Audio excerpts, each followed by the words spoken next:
ಈ ಮಧ್ಯ ಆಗಸ್ಟ್ ಅಲ್ಲಿ ಒಂದು ಸಭೆ ಆಯ್ತದೆ. ಅಷ್ಟರೊಳಗಡೆ ನಾವು 2 ಸಲ ಇಲ್ಲಿ ರಸಗೊಬ್ಬರ ಕಳ್ಳಸಾಗಣೆಗೆ ಹಿಡಿದ್ವಿ KR-ಪೇಟೆಲೆ. ನಮ್ಗೆ ಅಲ್ವಾ, ಇನ್ನು ಲಾರಿ ಸೊಸೈಟಿ ನಿಂತಿದೆ, ಪೊಲೀಸ್ ಸ್ಟೇಷನ್ ಅಲ್ಲೇ ಗೊಬ್ಬರ ಮಾರಾಟ ಮಾಡಿ DC ಅಕೌಂಟ್ ಹಾಕಿದ್ವಿ. ನಂತರ ನಾಗಮಂಗಲದಲ್ಲಿ. ಸೊ ಅವಾಗ ನಾವು ಮೊದಲು ನೀರಾವರಿ ಪ್ರದೇಶದಲ್ಲಿ ಜಾಸ್ತಿ ಈ ತರ ಆಗ್ತಾ ಇರಬಹುದು ಅನ್ಕೊಳ್ತಿದ್ವಿ. ಎಲ್ಲಿ ಸೊಸೈಟಿಯಲ್ಲಿ ಎಲ್ಲಿ ಜಾಸ್ತಿ ಬಳಕೆ ಮಾಡ್ತಾರೆ ಅಲ್ಲ, ಜಾಸ್ತಿ ಆಗ್ತಾ ಇದ್ದು ಈ ಒಣ ಪ್ರದೇಶದಿಂದಲೇ ಕಳ್ಳ ಸಾಗಾಣಿಕೆ ಆಗ್ತಾ ಇತ್ತು. ಈ ಸಹಾಯಧನ ಚೀಲದಲ್ಲಿ 266 ರೂಪಾಯಿ 50 ಪೈಸಾ 45 kg 1 ಬ್ಯಾಗ್ ಯೂರಿಯಾ. ಅದನ್ನ ತೆಗೆದು ಇಂಡಸ್ಟ್ರಿಯಲ್ ಬ್ಯಾಗ್ ತುಂಬಿಸಿದ ತಕ್ಷಣ ಎಷ್ಟಾಗುತ್ತೆ ರೇಟು? 2,500 ರೂಪಾಯಿ ಆಗುತ್ತೆ. ಸೊ 1 ಲೋಡ್ ಹೋದ್ರೆ ಲಕ್ಷಾಂತರ ರೂಪಾಯಿ ಈ ರೀತಿಯ ವ್ಯವಹಾರ ಆಗ್ತಿತ್ತು.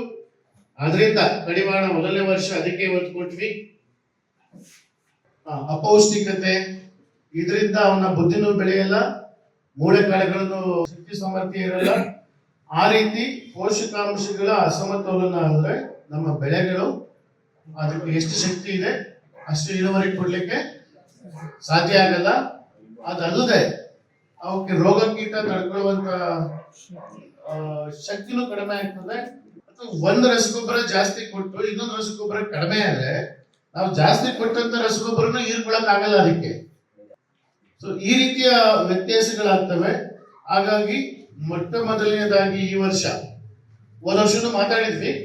ಹೋದ ವರ್ಷ ಏನಾಗಿತ್ತು, ಪೊಟ್ಯಾಶ್ ರೇಟ್ ಜಾಸ್ತಿ ಇತ್ತು. ಏನೇ ಮಾತಾಡಿದ್ರು ತಾವು ಮಾತಾಡಿದ್ರು ಇಲ್ಲಿ ಮೊದಲಿಂದಲೂ ಸ್ವಲ್ಪ ಈ ಸರಾಸರಿ ಅನುಪಾತ ಜಾಸ್ತಿ ವ್ಯತ್ಯಾಸ ಆಗಿರ್ಲಿಲ್ಲ. ಸಾರ್ವಜನಿಕ ಸ್ವಲ್ಪ ಜಾಸ್ತಿ ಬಳಸ್ತಿದ್ರು. ಬರೀ 266 ರೂಪಾಯಿ ಯೂರಿಯಾ ಸಿಗುತ್ತೆ ಅನ್ನೋ ಲೆಕ್ಕಕ್ಕೆ. ಬಟ್ ಮಂಡ್ಯ ಜಿಲ್ಲೆಯಲ್ಲಿ ನನಗೂ ಆಶ್ಚರ್ಯ ಅಂತ ಹೇಳಿದ್ರೆ, ಏನು ಕಬ್ಬು ಬೆಳೆಯುವಂತ ರೈತರು ಚಾಪೆ ತಗೊಂಡೋಗಿ ಸ್ಟ್ರೈಟ್ ಫರ್ಟಿಲೈಸರ್ಸ್ ಯೂರಿಯಾ, ಬೂದಿ, ಪೊಟ್ಯಾಶ್ ನ ಮಿಕ್ಸ್ ಮಾಡಿ ಲೆಕ್ಕ ಹಾಕೊಂಡು ಬಳಸ್ತಾ ಇದ್ದಂತ ಪ್ರವೃತ್ತಿ ಮೊದಲಿಂದಲೂ ಇತ್ತು. ರೇಟ್ ಕಡಿಮೆ ಆಗ್ತದೆ, ಎಷ್ಟು ಪ್ರಮಾಣದಲ್ಲಿ ಅದು ಕೊಡ್ಬೇಕು ಅಂತ. ಆ ರೀತಿ ಇದ್ದಂತವ್ರು ಬರ್ತಾ ಬರ್ತಾ ಅಕ್ಕಿ ರೇಟ್, ಭತ್ತದ ರೇಟ್ ಕಡಿಮೆ ಆಗ್ತದೆ, ಕಬ್ಬು ರೇಟ್ ಜಾಸ್ತಿ, FRP ಜಾಸ್ತಿ ಆಗಲ್ಲ. ಒಂದ್ ಕಾಲದಲ್ಲಿ ಮಂಡ್ಯ ಜಿಲ್ಲೆ ಒಳ್ಳೆ ಸ್ಥಾನದಲ್ಲಿರುವಂತ ಜಿಲ್ಲೆ. ಬರ್ತಾ ಬರ್ತಾ ಬರ್ತಾ ಇತ್ತೀಚೆಗೆ ನೀರಾವರಿ ಪ್ರದೇಶದಲ್ಲಿ ಇರುವಂತ ಬೆಳೆಗಳ ಲಾಭ ಕಡಿಮೆಯಾಗಿ ಇದ್ದಂತ ಮಂಡ್ಯ ಜಿಲ್ಲೆ ಇವಾಗ ಎಷ್ಟನೇ ಪ್ಲೇಸ್ ಇರ್ಬೋದು? ಮೇಲೆ ಹೋಗಿದ್ವು, ಕೆಳಗಡೆ ಬಂದಿದ್ವು. 9ನೇ ಪ್ಲೇಸ್ ಅಲ್ಲಿ, 1ರಿಂದ 9ರಲ್ಲಿ ಇದ್ವಿ. ಈಗ ಎಷ್ಟು ಪ್ಲೇಸ್ ಇರ್ಬೋದು? 17ನೇ ಸ್ಥಾನದಲ್ಲಿ ಇದ್ದೀವಿ. ಮಂಡ್ಯ ಜಿಲ್ಲೆಯ ಆದಾಯ ಕುಸಿತ ಆಗಿದೆ. ಕರ್ನಾಟಕದ ಆದಾಯ ಬೆಳೆದಿದೆ. 9ನೇ ಪ್ಲೇಸ್ ಇದ್ದಂತ ಕರ್ನಾಟಕ 4ನೇ ಪ್ಲೇಸ್ ಹೋಗಿದೆ. ಕರ್ನಾಟಕದಲ್ಲೇ ಮೊಟ್ಟ ಮೊದಲ ರಸಗೊಬ್ಬರ ತಯಾರಿಕೆ ಕಂಪನಿ ಬೆಳಗೊಳ್ಳದಲ್ಲಿ ಆಗ್ತದೆ. ನಾವು ಹಿಸ್ಟ್ರಿ ಹುಡುಕಕ್ಕೆ ಹೋದಾಗ ಸಿಕ್ಕಿದ್ದು. ಸೊ ಇವೆಲ್ಲ ಹಿನ್ನೆಲೆಯಲ್ಲಿ ಜಾಸ್ತಿ ಇದೆ ಇಳುವರಿ ಅನ್ಕೊಂಡ್ವಿ. ಇಲ್ಲ, 2015-16, 16-17 ಏನು ಬರಗಾಲ ಬರ್ತದೆ, 2 ವರ್ಷ ದೊಡ್ಡ ಬರಗಾಲ. ಅವಾಗ ಇಳುವರಿ ಭತ್ತದ ಕಡಿಮೆ ಆಗಕ್ಕೆ ಶುರುವಾಗಿದ್ದು. 22-23 ಹಿಂದೆವರೆಗೂ ಕುಸಿತದಲ್ಲೇ ಇತ್ತು. ಇದನ್ನು ಕಳೆದ ವರ್ಷ ಮಾತಾಡಿದ್ವಿ.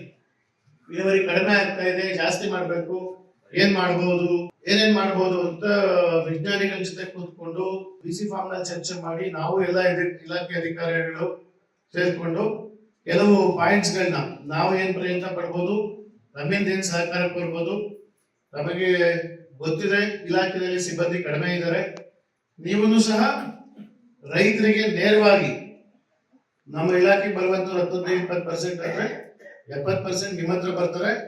ನಮ್ಮ ಮಾತಿಗಿಂತಲೂ ಸಹ ನಮ್ಮ ಹತ್ರ ಈಗ ಇತ್ತೀಚೆಗೆ ಬರುವಂತವ್ರು ಸಹಾಯಧನಕ್ಕೆ ಜಾಸ್ತಿ ಬರುವಂತದ್ದು ವೃತ್ತಿಯಾಗಿದೆ. ಎಲ್ಲನೂ ಅವಲಂಬನೆ ಶುರುವಾಗ್ಲಿ. ಇಲಾಖೆಗಳ ಮೇಲೆ ಅವಲಂಬನೆ ಕಡಿಮೆ ಆಗ್ಬೇಕು. ಲೆಸ್ ಗವರ್ನೆನ್ಸ್ ಮೋರ್ ಗವರ್ಮೆಂಟ್ ಅಂತಾರೆ. ಸರ್ಕಾರ ಏನು ಮಾಡಬಾರ್ದು, ಇಲಾಖೆಗಳ ಮೂಲಕ ಸೃಷ್ಟಿ ಮಾಡ್ಬೇಕು ನಿಮ್ಮಂತವ್ರನ್ನ. ನೀವು ಸರಿಯಾಗಿ ಮಾಡ್ತಾ ಇದ್ರೆ ಇಲ್ವೋ ನೋಡ್ಕೊಳ್ಬೇಕಷ್ಟೇ ನಾವು, ಹೌದಲ್ವಾ?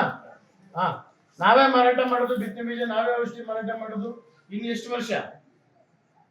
ಸೊ ಇವೆಲ್ಲ ದೃಷ್ಟಿಕೋನ, ನಾನು ಈ ಪಂಚಾಯತಿ, ನನ್ನ ಪ್ರದೇಶದಲ್ಲಿ ಇಷ್ಟು ಜನ ರೈತರಿದ್ದಾರೆ, ಇಷ್ಟು ಎಕರೆ ಭತ್ತ ಇದೆ, ಇಷ್ಟು ಕಬ್ಬಿದೆ, ಇಷ್ಟು ರಾಗಿ ಇದೆ, ಇಷ್ಟು ತರಕಾರಿ ಇದೆ, ಈ ತರ ನೀವು ಪ್ಲಾನ್ ಮಾಡ್ಕೊಂಡು, ನಾನೀಗ ಮಾತಾಡಿದ್ನಲ್ಲ KR-ಪೇಟೆ ತಾಲೂಕಿನಲ್ಲಿ ಎಷ್ಟು, ಪಾಂಡವಪುರ ಸಬ್ ಡಿವಿಷನ್ ಅಲ್ಲಿ, ಮಂಡ್ಯ ಜಿಲ್ಲೆಯಲ್ಲಿ ಈ ತರದ ಒಂದು ಸಣ್ಣ ಕ್ರಿಯಾಯೋಜನೆ ನೀವು ಸಹ ರೂಪಿಸ್ಕೋಬಹುದು. ದಯವಿಟ್ಟು ರೂಪಿಸ್ಕೊಳ್ಳಿ. ಆ ರೀತಿ ಅಭಿವೃದ್ಧಿಗೆ ಸಹಕರಿಸಿ. ಅದರ ಮೂಲಕ ನಾನೇನು ಅವಾಗಲೇ ಹೇಳಿದ್ನಲ್ಲ, ಮದುವೆ ಫಸ್ಟ್ ಇನ್ವಿಟೇಷನ್ ಕಾರ್ಡ್ ನಿಮಗೆ ಕೊಡುವಂತ ಆಗ್ಲಿ, ನ್ಯಾಯಕ್ಕೂ ನಿಮ್ಮನ್ನೇ ಕರೆಯುವಂತಾಗ್ಲಿ.